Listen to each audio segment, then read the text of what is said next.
Freshman year, fall 1994. Entry 1. Miss Gruwel.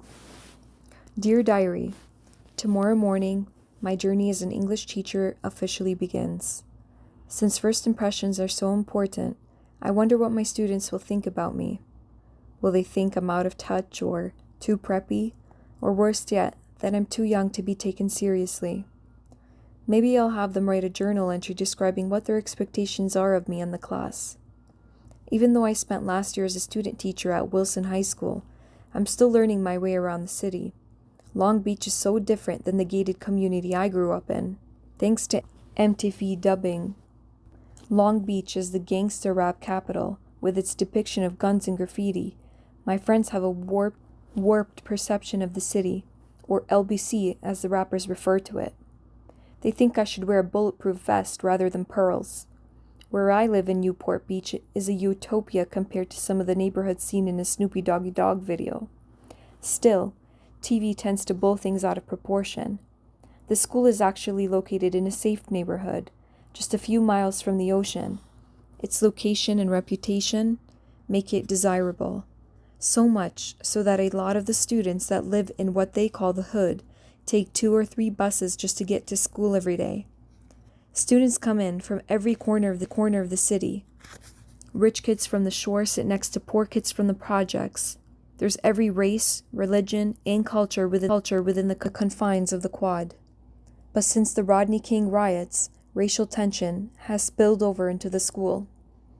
Due to busing and an outbreak in gang activity, Wilson's traditional white, upper-class demographics have changed radically. African Americans, Latinos, and Asians now make up the majority of the student body.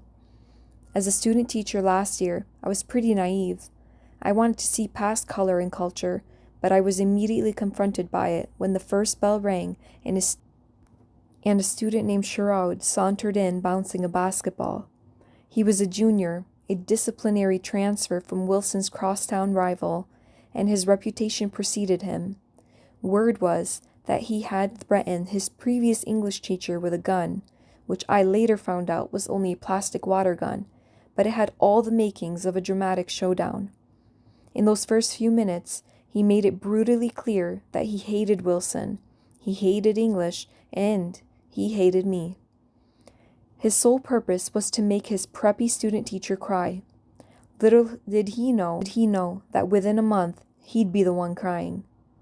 Sherrod became the butt of a bad joke.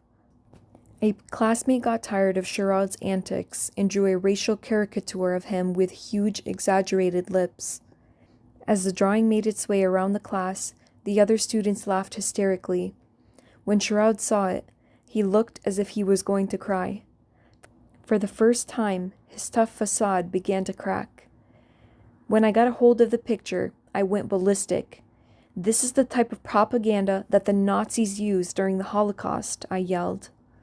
When a student timidly asked me, "What's the Holocaust?" I was shocked. I asked, "How many of you have heard of the Holocaust?" Not a single person raised his hand. Then I asked, "How many of you have been shot at?" Nearly every hand went up. I immediately decided to throw out my meticulously planned lessons and make tolerance the core of my curriculum. From that moment on, I would try to bring history to life by using new books, inviting guest speakers, and going on field trips. Since I was just a student teacher, I had no budget for my schemes. So I moonlighted as a concierge at the Marriott Hotel and sold lingerie at Nordstrom. My dad even asked me, "Why can't you just be a normal teacher?"